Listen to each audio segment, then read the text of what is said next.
What's up, guys? Welcome back to the Woxy MMA channel. Today I'm going to get into the most entertaining UFC fighters of 2026. Obviously the year is still ongoing, so it's more like the past kind of like 12 months sort of thing. Yeah, without further ado, let's get into it. Like and subscribe for more content like this, and let's go. So I've got a bit of a criteria for fighters to qualify in this list. They have to have fought within the past kind of 12 months. So I've got July 2025 to July 2026-ish. Obviously, we'll make some exceptions if it's, late June, early August sort of thing. Fighters in that time period, or fights in that time period, have to be entertaining. So fighters who are traditionally considered entertaining, like Charles Oliveira and Max Holloway, generally they are entertaining, but within the recent couple months, I don't think that they've had some kind of fights that I think would exclude them from being on this list. And lastly, finishes don't always equal entertainment value, but finishes are generally preferred. Pretty much common sense. A lot of decisions can be wars, but yeah, let's just get straight into the list, starting off with Brandon Royval. So International Fight Week 2025 has the greatest flyweight fight of all time against Joshua Van. He comes off worse in that fight, but I reckon he had all the tools to win. It was just on that night he had to dog it out, and that's the kind of fighter he is. He's an entertainer. January 2026, he got knocked out by Manel Kape. It happens. Manel Kape has a lot of power, and getting finishes and having wars doesn't always, constitute entertainment. There is entertainment in getting knocked out. The unpredictability can kind of be a big factor, right? And so, when someone who's been knocked out somewhat recently, somewhat badly, turns around to fight again in July of that year against a dangerous up-and-comer, Lonnie Kavanagh, that fight got pretty scrappy. And Royval learnt from the Van fight, I guess, to kind of reject that firefight a little bit, and he played it smart. He got the submission, and he turned the tide, basically. He was on his way to winning that fight, but not only was he winning an entertaining fight, but he sealed the deal. He found that finish, and I think that is, all you can ask for in an entertaining fighter. Moving on to bantamweights, Mark Vologdin. This guy is 5'3" in the bantamweight division, and needless to say, he is a tank. He is yet to win under the UFC banner, but I think they might keep him around for a little bit because this guy likes to scrap, dude. October 2025, Dana White's Contender Series fight against, Adrian Martinetti, goes to war. I managed to catch that fight live. I was like, oh, check out Dana White's Contender Series today. Turn it on. The second round's beginning. Both guys are bloodied up.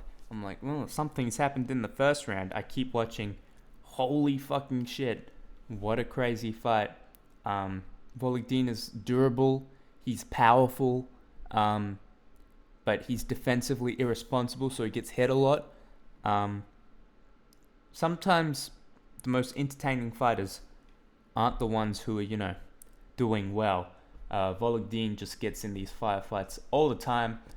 April 2026, he has a draw against John Castaneda, where he lost the first 2 rounds. Then he put a whooping on in the third round, got a 10-8. And, generally a 10-8 round, the domination in there, it's usually like, you will be strapped to your seat. You'll be like, holy shit, this guy was getting beat, and now he's coming back, and looks like he might win, and he's riding that wave. Didn't get the finish, but, he kept the audience on their feet. And then recently, in the Serbia card, he had a close fight with Borislav Nikolic. I personally thought it should have been scored a draw. I thought he won the first 2 rounds, but either way, he knocked down Nikolic multiple times in the first round. Then in the second round, it looked like he wobbled him. In the third round, he nearly got submitted multiple times. He nearly got knocked out multiple times. It was a 10-8 round against him, but he hung in there till the final bell. He was durable. He endured a really tough fight, and he deserves all the respect in the world for that.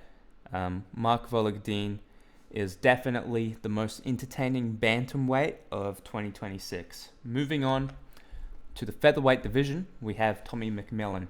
Now, McMillan, love him, hate him. I'm trying not to make disparaging comments. I'm trying to be in touch with my feelings and zen. But I think this guy.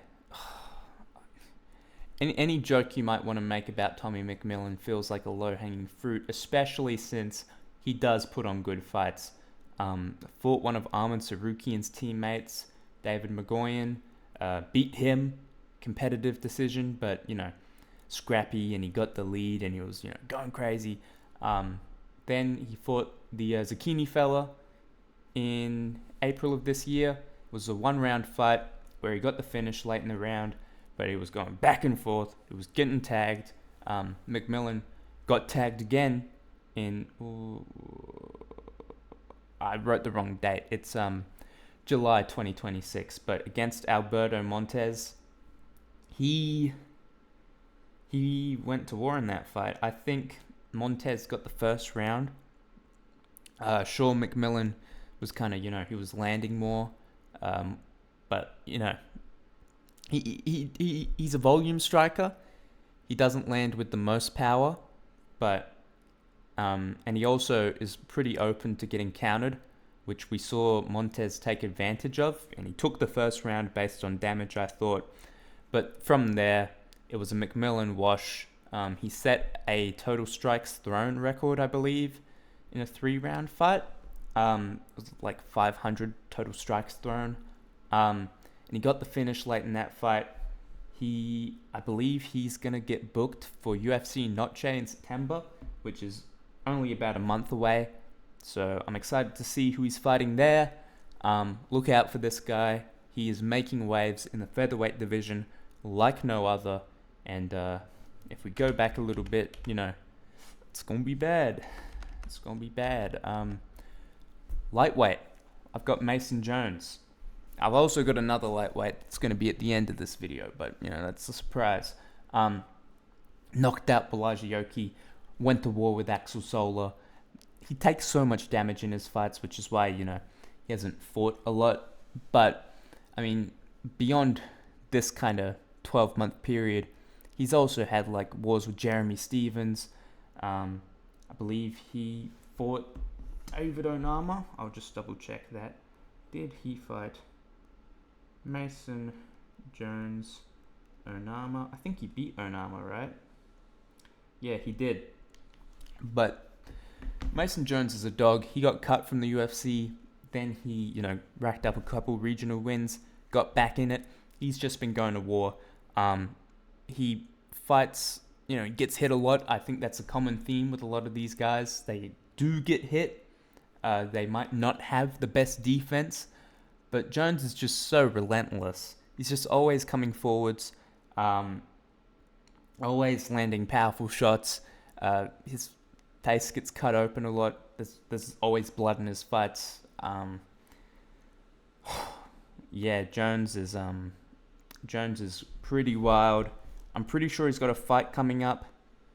And then I also saw him, comment on one of Drew Dober's Instagram comment sections, like, "Hey, let's do the dance, let's do the man tango," and Drew Dober's like, "Yeah, brother, let's go after your fight." Mason Jones, his fight against Axel Sola, it was in France. I think it was somewhere in Europe, and Axel Sola got all the credit in that fight for surviving, but dude, Mason Jones is the one putting belt to ass. Let's put a bit of respect on his name. Anyway, moving on. This is pretty self-explanatory. He just fought recently. Fuck, again, I've messed up the dates. That's August 2026 for his Daniel Rodriguez fight. But Uros Medic has been on a tear. In the past 12 months, he's got 4 first-round knockout wins. Against Urbina, it was kind of like, it's Gilbert Urbina. But, Gilbert Urbina supposedly crashed the economy with his win on, the other day. Everyone had Shepo on their parlays, and they all lost. So, that's why you stay away from those gambling platforms, okay? I'm never going to have a gambling sponsor. Fuck you, Prize Picks. Anyway, he then bombed out Muslim Salikov. And Muslim Salikov has a lot of explosive KO power. Salikov knocked out Carlos Leal. Carlos Leal is a hot prospect. He's a contender. But Salikov's just so dynamic, which makes it really impressive for Uros Medic to have knocked him out. Then he beat Jeff Neal. Now, sure, it wasn't the best Jeff Neal. Sure, it was Jeff Neal coming off of his first career knockout and going into another career knockout. But regardless, that is still Jeff Neal. Uros Medic still made a booger come out from his nose. He hit him that hard. And finally, we've got Daniel Rodriguez. Yeah, this fight happened a year ago. He fought Muslim Salikov and Rodriguez back-to-back on the same night. But no, in the main event of UFC Serbia, in the first minute, 30 seconds even, Uros Medic bombs out Rodriguez. What is there to say? He gets a lot of first-round knockouts, but he's also the kind of guy who's open. The way he fights allows him to be knocked out, and he's been knocked out before. So, when he fights, you kind of get those flutters like, oh my God, is it going to happen? Who's it going to happen to? You don't know. And I think moving up the division, unless he gets matched up with Leon Edwards, which I think he easily wins, it's going to be a bit tricky for him to kind of implement that against some more well-rounded opponents. I think, he would lose to Yaroslav Amosov. I think he would get styled on by MVP, but put him against Joaquin Buckley, see what happens. Put him against, Kamaru Usman at this point. It might not be good. Yeah, he is, and he's also doing it at a high level, which makes it more impressive. That's why I've got Uros Medic for the welterweight pick. Moving on to middleweight, we have Gregory Rodriguez.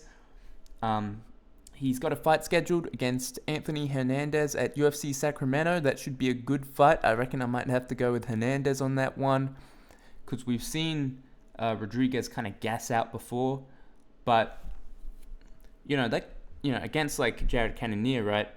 But knowing that these fighters can kind of at any point in the fight, they could just turn off. And I don't mean turn off, get knocked out, but I mean break down. All of a sudden, they're not fighting like they used to. And knowing that the tide of the fight can turn like that definitely keeps you on the edge of your seat. June 2025, brutally knocked out Jack Hermansson. That is one of the most violent knockouts I've ever seen. The follow-up shot was super unnecessary. You're kind of looking at Rodriguez a bit differently. Man, what the fuck, man? He had a meh decision against Roman Kopylov, but the way he finishes fights just makes up for that. Bruno Ferreira, it was he barely threw any strikes in that fight. The first one he landed, he just it was over. It was over. I'm describing him like a prime King Von, because that's what he is to these middleweights. And yeah, I do think that Hernandez will probably beat him, but he's gonna have to go through a fair bit before he does that. Hernandez is gonna have to be super evasive, because anything Rodriguez hits him with, it's it could be seriously detrimental. Rodriguez also, he doesn't have the greatest chin. Again, it's like, whoa, anything could happen. And he does tend to wear a fair bit of damage in his fights. Like, when he got the cut in between his eyebrows, it was fucking disgusting. Gregory Rodriguez, what else is there to say? He's probably the most entertaining middleweight on the roster right now. Dricus du Plessis, he's up there as well. But yeah, moving on. Yuri Prohaska, what else is there to say?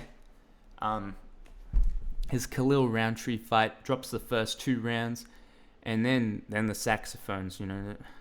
Maybe the saxophones isn't the right kind of. I think the saxophones are kind of overplayed, but he just maybe some kind of like a boss music soundtrack starts playing as you enter the 3rd round with Yuri Prohaska. Jamal Hill heard it. Khalil Roundtree heard it. Those are about the 2 guys it happened to. But still, nobody can come back like Yuri Prohaska. And he does so in a way where it's like he's got his hands down. He's moving his head like a sentry drone or something. And then he's countering. He's landing elbows in the clinch. He's, landing knees. He's doing all kinds of unorthodox things. He's, hopping onto the back of Glover Teixeira. He's getting fluked out cold by Carlos Ulberg. That Carlos Ulberg fight, he lost. But still, he was kind of, he had that in the bag and he just fumbled. He just fumbled the bag. He snatched defeat from the jaws of victory, but still, knowing that he's that kind of fighter that can make those fumbles, once again, a key aspect of an entertaining fighter is knowing that they might fumble, and that puts you on that puts your butt on the edge of the seat. Just watching this guy, you never know what's going to happen. Khalil Roundtree did look really good in that fight, until he didn't. Also, in his fight with Alex Pereira, the first one, not the second one, that was depressing, but, you see his ability to go back and forth. His fight with Rakic, that's another comeback win. He's the king of the comeback. And, sure, he doesn't fight too much, but that's because of the amount of damage he takes. And I think these two, or specifically the Roundtree fight, he could have had the Roundtree fight that was his only fight in the past 12 months. The Carlos Ulberg fight never happened. No other fight ever happened. He hadn't fought since October 2025. He'd still make the list. That's how crazy that fight was. But moving on to who I consider the most entertaining fighter in the UFC right now. Coincidentally, the most entertaining heavyweight in the UFC right now, Josh Hockett. 5 wins in the past 12 months.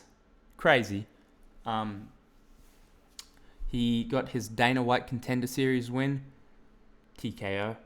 He got his first UFC win, TKO. He got his win over Denzel Freeman. He's flipping him off. He gets the middle finger KO. Then against Curtis Blades. Best heavyweight fight I've seen. Alright, maybe there's other ones, but Demetrius Johnson will try and tell you that, an entertaining fight, it's really just determined on the technique. No, it's not. It's freaking big dudes going at it, just swinging big meaty hooks, tagging each other clean on the chin, dropping each other. That fight was crazy. It's like Yuri Prohaska. If that was the only fight he had this year, he'd still make the list. But guess what? He's had 5 fights in that time. And he knocked out Derek Lewis, the king of knockouts. Yes, he's washed, but Derek Lewis is still Derek Lewis. He's a entertaining fighter inside the octagon. And then outside the octagon, he doesn't want Obamacare. He doesn't like Brittany Griner. Oh, maybe he does like Brittany Griner, but he sounded... the tone was disparaging. He has, a split personality thing. He was dribbling on himself at a weigh-in, like spitting out baby food onto his chest. He got into all the heads of Yuri Prohaska, Ilia Topuria, and Alex Pereira, and he made them all lose, okay? They didn't lose their fights because of their opponent. They lost their fights because of him. Inside the octagon, he's got the best gimmick. Outside the octagon, I don't like it at sometimes, but he's got a pretty darn good gimmick there too. He knows how to sell a fight. He knows how to push his name. You either love him or hate him, but you want to see him fight. And Josh Hockett has really made a name for himself in the UFC. He's probably going to fight at Madison Square Garden, which is crazy because he just joined the UFC like late last year. Okay. And now this year he's going to be at Madison Square Garden, probably fighting the UFC's biggest star, Alex Pereira. I mean, I don't think they're going to do any other fight. And yeah, it's just wild what Hockett's been able to do. But moving on, Joshua Van, you might have been able to tell that he'd be here because he was in the thumbnail. And he is one of the most entertaining champions. Again, he was in that war with Brandon Royval, which I discussed in the Royval section of this video, but he also got a knockdown in that fight. Also, prior to that, it was a short notice fight for him, which is super badass. And secondly, it was only earlier that month that he knocked out Bruno Silva, which is also crazy. Then December 2026, he gets a fluke injury over Alexandre Pantoja, which, you can't really count too much, but it did look like it was going to be a good fight while it was happening. And then in May of this year, both him and Sean Strickland beat the grapplers that they were underdogs against. Crazy win against Tetsuro Taira. He went for the submission. That's the biggest thing. He went for the submission. He tried to submit the guy who was supposed to submit him. Isn't that crazy? That is just absolutely bonkers. Joshua Van, his nickname is the Fearless. I think that's pretty appropriate. This man is 100% dog. Just gonna go out there every time, put it on, beat the fuck out of his opponent. He's mean with it. He's got slick boxing. Sprawl and Brawl in 2026, but it's skillful, and it's isn't this kid just fucking badass, dude? Isn't this kid just fucking shit? Moving on, last stuff. I couldn't not mention him. Lightweight champion Justin Gaethje went to war with Paddy Pimblett in a 5-round fight. Also went to war with Ilia Topuria in a 4-round fight, scheduled for 5, but he finished it. Look, what else is there to say? Gaethje fights like Homer Simpson against Peter Griffin. He just fights crazy. He fights wild. Uppercut, like switch stance uppercuts are a big thing, where he just looks absolutely mental when he's doing them, but he doesn't. He does the flips off the octagon. He hurts guys he's fighting. I thought he was about to knock Ilia out cold when I saw him get the knockdown in round 4. That was absolutely bonkers. And he also, like a lot of these guys, he has a high capacity for taking damage. He nearly got finished in that Ilia fight as well. He got dropped with body shots. Like everyone says, had Ilia have walked off, he would have still been the champion. But Gaethje is just that guy. Against Paddy Pimblett, he just beat the fuck out of him. It's like the Joe Rogan clip. I saw a fight. It was the saddest thing I'd ever seen. It was a father in a fight with his son. And the father just beat the fuck out of him. That was the Paddy Pimblett fight. I thought Paddy Pimblett was doing well early. He just, I don't know about you, but watching that fight, people say like Paddy won rounds 3 and 5, sure, but it didn't feel like it. It felt like Gaethje was just in control the whole time. It was his kind of fight, and it was just super entertaining. Historically as well, Gaethje's just one of the most entertaining fighters of all time.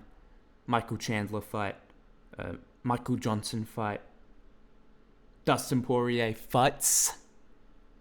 And he's also got a crazy highlight reel, James Vick, Edson Barboza. He has that one highlight against Fiziev where he didn't knock him out, but he landed the uppercut. That was crazy. He lands like his dexterity as well, kicks in the clinch, hard like chopping leg kicks in the clinch. I mean, I'm just saying buzzwords. Gaethje is really good. But yeah, that is my pound for pound most entertaining fighters of 2026 video. Like I said earlier, like and subscribe for more content like this. And yeah, peace.